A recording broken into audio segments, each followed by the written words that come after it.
ಕರ್ತನಲ್ಲಿ ಪ್ರಿಯರೇ, ನಿಮ್ಮೆಲ್ಲರಿಗೂ ಮುಂಜಾನೆಯ ಶುಭ ವಂದನೆಗಳು.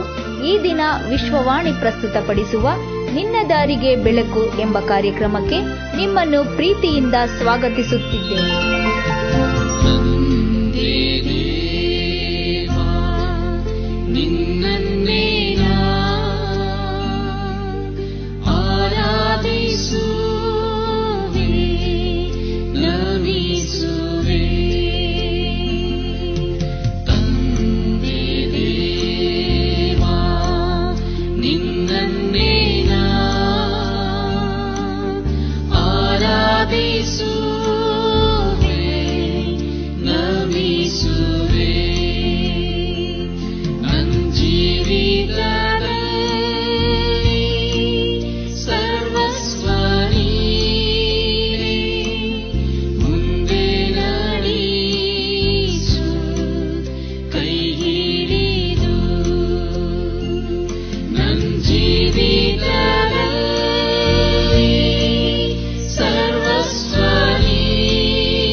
ಕೀರ್ತನೆಗಳು 81 1-7 ವಚನಗಳು.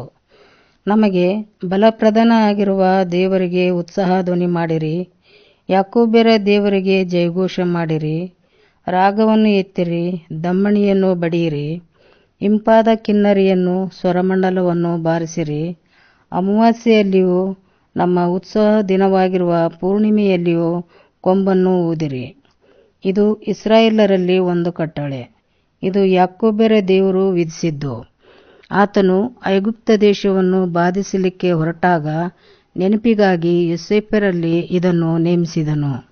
ಗುರುತಿಲ್ಲದವನ ಮಾತು ನನಗೆ ಕೇಳಿಸುತ್ತದೆ, ಏನೆಂದರೆ ಅವನ ಹೆಗಲನ್ನು ಹೊರಗೆ ತಪ್ಪಿಸಿದೆನು, ಅವನ ಕೈಗಳನ್ನು ಪುಟ್ಟಿಯಿಂದ ಬಿಡಿಸಿದೆನು. ಕಷ್ಟದಲ್ಲಿ ಮೊರೆಯಿಟ್ಟ ನಿನ್ನನ್ನು ವಿಮೋಚಿಸಿದೆನು, ಗುಡುಗುವ ಮೋಡದಲ್ಲಿದ್ದು ನಿನಗೆ ಉತ್ತರವನ್ನು ಕೊಟ್ಟೆನು. ಮೆರಿಬಾ ಪ್ರವಾಹಗಳ ಬಳಿಯಲ್ಲಿ ನಿನ್ನನ್ನು ಪರೀಕ್ಷಿಸಿದೆನು. ಆಮೇನ್. ಕಷ್ಟಕಾಲದಲ್ಲಿ ನಮ್ಮ ಮೊರೆಗೆ ಲಕ್ಷ್ಯ ಕೊಟ್ಟು ವಿಮೋಚಿಸುವವನು, ಸ್ಥಿರವಾಗಿ ಹೆಜ್ಜೆ ಇಡುವಂತೆ ಮಾಡುವವನು ಆದ ತಂದೆಯಾದ ದೇವರಿಗೆ ಸ್ತುತಿ ಘನ ಮಹಿಮೆಯನ್ನು ಸಲ್ಲಿಸುತ್ತಾ, ಕರ್ತನಲ್ಲಿ ಪ್ರಿಯರೇ, ತಮ್ಮೆಲ್ಲರಿಗೂ ವಿಶ್ವವಾಣಿಯವರಾದ ನಾವು ಮಾರ್ಚ್ ಮಾಸದ ಪ್ರಥಮ ಪುನರುತ್ಥಾನದ ದಿನ ಶುಭವನ್ನು ಕೋರುತ್ತಾ ಕರ್ತನಾದ ಯೇಸುವಿನ ನಾಮದಲ್ಲಿ ಪ್ರೀತಿಯಿಂದ ವಂದಿಸುವವರಾಗಿದ್ದೇವೆ. ಪ್ರಿಯ ದೇವಜನರೇ, ನಿಮ್ಮೆಲ್ಲರ ಕ್ಷೇಮವೇ ನಮ್ಮ ಕ್ಷೇಮ, ನಿಮ್ಮೆಲ್ಲರ ಸಂತೋಷವೇ ನಮ್ಮ ಸಂತೋಷ. ಕರ್ತನಾದ ಯೇಸು ಕ್ರಿಸ್ತನ ಕೃಪಾ ಕಟಾಕ್ಷವು ಈ ತಿಂಗಳುದ್ದಕ್ಕೂ ನಮ್ಮೆಲ್ಲರೊಂದಿಗೆ ಇರಲಿ. ಕೀರ್ತನೆ 81 ಬಗ್ಗೆ ಸ್ವಲ್ಪ ಸಮಯ ಧ್ಯಾನಿಸಿ ಪ್ರಾರ್ಥನೆ ಮಾಡುವವರಾಗೋಣ. ಕೀರ್ತನೆ 81 ಆರಾಧನಾ ತಂಡದ ನಾಯಕನಾದ ಆಸಾಫನು ಉತ್ಸವಕ್ಕಾಗಿ ಕೂಡಿ ಬಂದವರಲ್ಲಿ ದೇವ ಭಕ್ತಿಯನ್ನು ಉಂಟು ಮಾಡುವುದಕ್ಕೋಸ್ಕರ ರಚಿಸಿರುವಂಥ ಪ್ರಬೋಧನೆಯ ಕೀರ್ತನೆಯಾಗಿದೆ. ಕೀರ್ತನೆಗಾರನು ನಮಗೆ ಬಲಪ್ರದನಾಗಿರುವ ದೇವರಿಗೆ ಉತ್ಸಾಹ ಧ್ವನಿ ಮಾಡಿರಿ ಎಂಬುದಾಗಿ ಕರೆ ನೀಡಿರುವನು. ಗಮನಿಸಿ ಪ್ರಿಯರೇ, ಕೀರ್ತನೆಗಾರನು ಈ ಕೀರ್ತನೆಯಲ್ಲಿ 3 ಪ್ರಕಾರಗಳ ನಿಜ ಆರಾಧನೆಗಳ ಬಗ್ಗೆ ಪ್ರಸ್ತಾಪಿಸಿರುವನು. ಮೊದಲನೇದಾಗಿ ಸಬ್ಬತ್ ವಾರದ ಆರಾಧನೆ, ಎರಡನೆಯದಾಗಿ ವಾರ್ಷಿಕ ಹಬ್ಬಗಳ ಆರಾಧನೆ, ಮೂರನೇದಾಗಿ ವೈರಿಗಳನ್ನು ಸೋಲಿಸಿದಾಗ ಮಾಡುವ ಜಯೋತ್ಸವದ ಆರಾಧನೆ. ಈ ಎಲ್ಲ ಆರಾಧನೆಗಳು ದೇವರ ಒಳ್ಳೆಯತನವನ್ನು ಗಮನದಲ್ಲಿರಿಸಿಕೊಂಡು ಆತನನ್ನು ಘನಪಡಿಸುವ ಉದ್ದೇಶದಿಂದಲೇ ಮಾಡುವಂಥವುಗಳಾಗಿವೆ. ಕರ್ತನಲ್ಲಿ ಪ್ರಿಯರೇ, ಹೊಸ ಒಡಂಬಡಿಕೆಯ ವಿಶ್ವಾಸಿಗಳು, ಆತ್ಮಿಕ ಇಸ್ರಾಯೇಲರು ಆದ ನಾವು ಸಹ 3 ಸಂಗತಿಗಳನ್ನು ಯಾವಾಗಲೂ ನೆನಪಿನಲ್ಲಿಟ್ಟುಕೊಳ್ಳುವಂಥದ್ದು ಒಳ್ಳೆಯದಾಗಿದೆ. ತಂದೆಯಾದ ದೇವರು ನಮ್ಮಿಂದ ಅಪೇಕ್ಷಿಸುವಂಥ ಆತ್ಮೀಯ ರೀತಿಯಲ್ಲಿ ಸತ್ಯಕ್ಕೆ ತಕ್ಕ ಹಾಗೆ ಆರಾಧಿಸುವವರಾಗುವುದಕ್ಕಾಗಿ ಈ ಸತ್ಯಾಂಶಗಳು ಅವಶ್ಯವಾಗಿವೆ. ಹೌದು, ತಂದೆಯಾದ ದೇವರು ಮೊದಲನೇದಾಗಿ ನಮ್ಮ ಅಪರಾಧಗಳನ್ನು ನಮ್ಮ ಲೆಕ್ಕಕ್ಕೆ ಹಾಕದೆ ಕ್ರಿಸ್ತನ ಮೇಲೆ ಹಾಕಿ ನಮ್ಮನ್ನು ತನ್ನೊಂದಿಗೆ ಸಮಾಧಾನಪಡಿಸಿಕೊಂಡಿದ್ದಾನೆ. ಕೊರಿಂಥದವರಿಗೆ ಬರೆದ 2ನೇ ಪತ್ರಿಕೆ 5ನೇ ಅಧ್ಯಾಯದ 19ನೇ ವಚನ. ಇದುವೇ ಕರ್ತನಾದ ಯೇಸು ಕ್ರಿಸ್ತನ ಪುನರುತ್ಥಾನದ ದಿನ. ಈತನು ಅಂದರೆ ಕ್ರಿಸ್ತನು ನಮಗೋಸ್ಕರ ತನ್ನ ರಕ್ತವನ್ನು ಸುರಿಸಿದ್ದರಿಂದ ನಮ್ಮ ಅಪರಾಧಗಳು ಪರಿಹಾರವಾಗಿ ನಮಗೆ ಬಿಡುಗಡೆಯಾಯಿತು. ಇದು ದೇವರ ಕೃಪಾತಿಶಯವೇ. ಎಫೆಸದವರಿಗೆ ಬರೆದ ಪತ್ರಿಕೆ 1ನೇ ಅಧ್ಯಾಯದ 7ನೇ ವಚನ. 2ನೇದಾಗಿ, ನೋಡಿರಿ, ನಾನು ಯುಗದ ಸಮಾಪ್ತಿಯವರೆಗೂ ಎಲ್ಲಾ ದಿವಸ ನಿಮ್ಮ ಸಂಗಡ ಇರುತ್ತೇನೆ. ಮತ್ತಾಯನು ಬರೆದ ಸುವಾರ್ತೆ 28ನೇ ಅಧ್ಯಾಯದ 20ನೇ ವಚನ. ನಾನು ಬದುಕುವುದರಿಂದ ನೀವೂ ಬದುಕುವಿರಿ. ಯೋಹಾನನು ಬರೆದ ಸುವಾರ್ತೆ 14ನೇ ಅಧ್ಯಾಯದ 19ನೇ ವಚನ. ಇದರಲ್ಲಿ ತಿಳಿಸಿದ ಪ್ರಕಾರವಾಗಿಯೇ ಕರ್ತನು ತಾನೇ ನಮ್ಮನ್ನು ಚಿಯೋನ್ ಮಾರ್ಗದಲ್ಲಿ ಎಲ್ಲ ರೀತಿಯಿಂದಲೂ ಕೂಡ ಆಶೀರ್ವದಿಸುತ್ತಾ ಮುನ್ನಡೆಸುತ್ತಾ ಇದ್ದಾನೆ. 3ನೇದಾಗಿ, ಕರ್ತನಾದ ಯೇಸು ಕ್ರಿಸ್ತನು ನಮಗೆ ಸೈತಾನನ ತಂತ್ರೋಪಾಯಗಳನ್ನೆಲ್ಲ ತಿಳಿಸಿ ಅವನನ್ನು ಎದುರಿಸಿ ಜಯ ಹೊಂದುವುದಕ್ಕೆ ಬೇಕಾದ ಸರ್ವಾಯುಧಗಳನ್ನು ದಯಪಾಲಿಸಿರುವನು. ಎಫೆಸದವರಿಗೆ ಬರೆದ ಪತ್ರಿಕೆ 6ನೇ ಅಧ್ಯಾಯದ 12ರಿಂದ 18ನೇ ವಚನಗಳು. ಶಾಂತಿದಾಯಕನಾದ ದೇವರು ಸೈತಾನನನ್ನು ನಮ್ಮ ಕಾಲು ಕೆಳಗೆ ಹಾಕಿ ತುಳಿಸಿದ್ದಾನೆ. ಇವೆಲ್ಲವೂ ತಂದೆಯಾದ ದೇವರ ಒಳ್ಳೆತನಗಳಿಂದಲೇ ನಮಗೆ ಲಭಿಸಿರುವವು.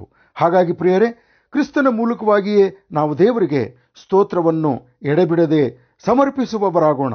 ಆತನು ಕರ್ತನೆಂದು ಬಾಯಿಂದ ಪ್ರತಿಜ್ಞೆ ಮಾಡಿ ಯಜ್ಞವನ್ನು ಅರ್ಪಿಸುವವರಾಗೋಣ. ಬನ್ನಿರಿ, ಪ್ರಾರ್ಥನೆ ಮಾಡೋಣ. ಮಹಾಪರಿಶುದ್ಧ ಸ್ಥಾನದಲ್ಲಿ ವಾಸ ಮಾಡುವವನಾದ ಯೇಸು ಕ್ರಿಸ್ತನಲ್ಲಿ ನಮ್ಮ ಪ್ರೀತಿಯುಳ್ಳ ತಂದೆಯಾದ ದೇವರೇ, ಇಸ್ರಾಯೇಲರ ಸದಮಲ ಸ್ವಾಮಿಯೇ, ಮಾರ್ಚ್ ಮಾಸದ 1ನೆಯ ಪುನರುತ್ಥಾನದ ದಿನಕ್ಕಾಗಿ ನಿನಗೆ ಅನಂತ ಕೋಟಿ ಸ್ತೋತ್ರಗಳು. ಕರ್ತನೆ, ಈ ತಿಂಗಳುದ್ದಕ್ಕೂ ಇಬ್ರಿಯ ಗ್ರಂಥಕರ್ತನು ತಿಳಿಸಿದ ಪ್ರಕಾರ ಯೇಸು ಕ್ರಿಸ್ತನ ಮೂಲಕವಾಗಿ ನಿನಗೆ ಸ್ತೋತ್ರವನ್ನು ಎಡೆಬಿಡದೆ ಸಲ್ಲಿಸುತ್ತಾ ಸತ್ಯದಿಂದಲೂ ಆತ್ಮದಿಂದಲೂ ನಿನ್ನನ್ನು ಆರಾಧಿಸುವವರಾಗುವಂತೆ ಇಸ್ರಾಯೇಲರ 3 ಆರಾಧನಾ ಸಂದರ್ಭಗಳ ಮೂಲಕ ನಮಗೂ ಸಹ ನಿನ್ನನ್ನು ಸದಾ ಆರಾಧಿಸಿ ಸ್ತುತಿಸಿ ಮಹಿಮೆಪಡಿಸುವುದಕ್ಕೋಸ್ಕರ 3 ಘಟನೆಗಳನ್ನು ಜ್ಞಾಪಕಪಡಿಸಿದ್ದಕ್ಕಾಗಿ ನಿನ್ನನ್ನು ಸ್ತುತಿಸಿ ಆರಾಧಿಸಿ ಘನಪಡಿಸುವವರಾಗಿದ್ದೇವೆ. ಕರ್ತನೆ, ದಯಾಮಯನೇ, ಆ ಅಜ್ಞಾನ ಕಾಲಗಳನ್ನು ಲಕ್ಷ್ಯಕ್ಕೆ ತಂದುಕೊಳ್ಳದೆ ಈಗಲಾದರೂ 4 ದಿಕ್ಕಿನಲ್ಲಿರುವ ಮನುಷ್ಯರೆಲ್ಲರೂ ನಿನ್ನ ಕಡೆಗೆ ತಿರುಗಿಕೊಳ್ಳಬೇಕೆಂದು ಅಪ್ಪಣೆ ಕೊಟ್ಟಿದ್ದೀಯಲ್ಲ ಸ್ವಾಮಿ. ನಿನ್ನ ಅಪ್ಪಣೆಗೆ ಸರ್ವಜನರು ವಿಧೇಯರಾಗಿ ನಿನ್ನ ವಿಮೋಚನೆಯ ಆನಂದವನ್ನು, ನಿನ್ನ ನಡೆಸುವಿಕೆಯ ಅನುಭವವನ್ನು, ಸೈತಾನನನ್ನು ಅವನ ಕುತಂತ್ರವನ್ನು ಜಯಿಸಿದ್ದರ ಜಯೋತ್ಸವವನ್ನು ಸಂತೋಷದಿಂದ ಅನುಭವಿಸುವಂತೆ ಸಹಾಯ ಮಾಡು. ನಮ್ಮ ಮೊರೆಯನ್ನು ಲಾಲಿಸಿ ಸದುತ್ತರವನ್ನು ದಯಪಾಲಿಸುವ ಸ್ವಾಮಿ, ಈಗಲೂ ಅಜ್ಞಾನವೆಂಬ ಅಂಧಕಾರದಲ್ಲಿರುವವರಿಗೆ ಬೆಳಕನ್ನು, ಅಸತ್ಯದ ಮಾರ್ಗದಲ್ಲಿರುವವರಿಗೆ ಸತ್ಯದ ಮಾರ್ಗವನ್ನು, ಮರಣ ಭಯದಲ್ಲಿರುವವರಿಗೆ ಜೀವದ ವಾಗ್ದಾನವನ್ನು, ನಿರಾಶೆಯಲ್ಲಿದ್ದವರಿಗೆ ನಿರೀಕ್ಷೆಯನ್ನು, ಭವಿಷ್ಯದ ಬಗ್ಗೆ ಖಚಿತತೆ ಇಲ್ಲದವರಿಗೆ ಖಚಿತತೆಯನ್ನು ನಿನ್ನ ದೈವಿಕ ವಾಕ್ಯದ ಮೂಲಕವಾಗಿ ದಯಪಾಲಿಸಿ ಅವರು ಸಹ ನಿನ್ನನ್ನು ಪೂರ್ಣ ಹೃದಯದಿಂದಲೂ ಪೂರ್ಣ ಪ್ರಾಣದಿಂದಲೂ ಪೂರ್ಣ ಬುದ್ಧಿಯಿಂದಲೂ ಪೂರ್ಣ ಶಕ್ತಿಯಿಂದಲೂ ಪ್ರೀತಿಸುವವರಾಗುವಂತೆಯೂ ಆರಾಧಿಸುವವರಾಗುವಂತೆಯೂ ಸಹಾಯ ಮಾಡು. ಕರ್ತನೆ, ನಮ್ಮ ದೇಶದ ಹಾಗೂ ನಮ್ಮ ರಾಜ್ಯದ ಎಲ್ಲ ಸಂಸ್ಥೆಗಳವರು ಹಾಗೂ ಸಭೆಗಳವರು ಮಾಡುವಂಥ ಸೇವೆಯನ್ನು ಬಲಪಡಿಸು. ಈ ದಿನದ ಆರಾಧನಾ ಕೂಟಗಳ ಮೇಲೆ ನಿನ್ನ ಕೃಪೆಯನ್ನು ವಿಸ್ತರಿಸಿ ನಮ್ಮನ್ನು ಆಶೀರ್ವದಿಸು. ಪ್ರಾರ್ಥನೆ ಕೇಳಿದ್ದಕ್ಕಾಗಿ ಸ್ತೋತ್ರ. ಯೇಸು ಕ್ರಿಸ್ತನಲ್ಲಿ ಪ್ರೀತಿಯುಳ್ಳ ತಂದೆಯೇ, ಆಮೇನ್.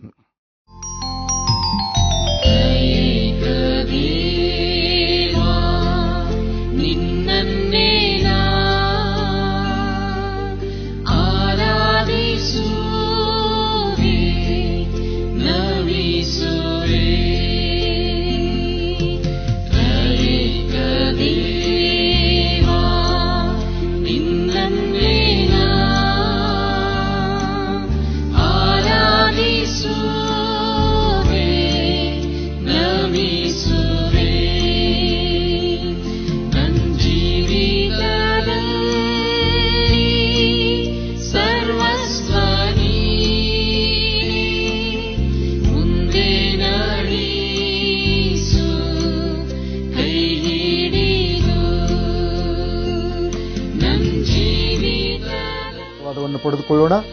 ಈಗಲೂ ನಮ್ಮ ತಂದೆಯಾದ ದೇವರ ಪ್ರೀತಿಯು, ಕರ್ತನಾದ ಯೇಸು ಕ್ರಿಸ್ತನ ಕೃಪೆಯು, ಪರಿಶುದ್ಧಾತ್ಮನ ಅನ್ಯೋನ್ಯತೆ, ಸಹವಾಸವು, ಶಾಂತಿ, ಸಮಾಧಾನವು ನಮ್ಮೊಬ್ಬೊಬ್ಬರ ಮೇಲೆ ಸದಾಕಾಲವು ನೆಲೆಯಾಗಿರಲಿ. ಆಮೇನ್.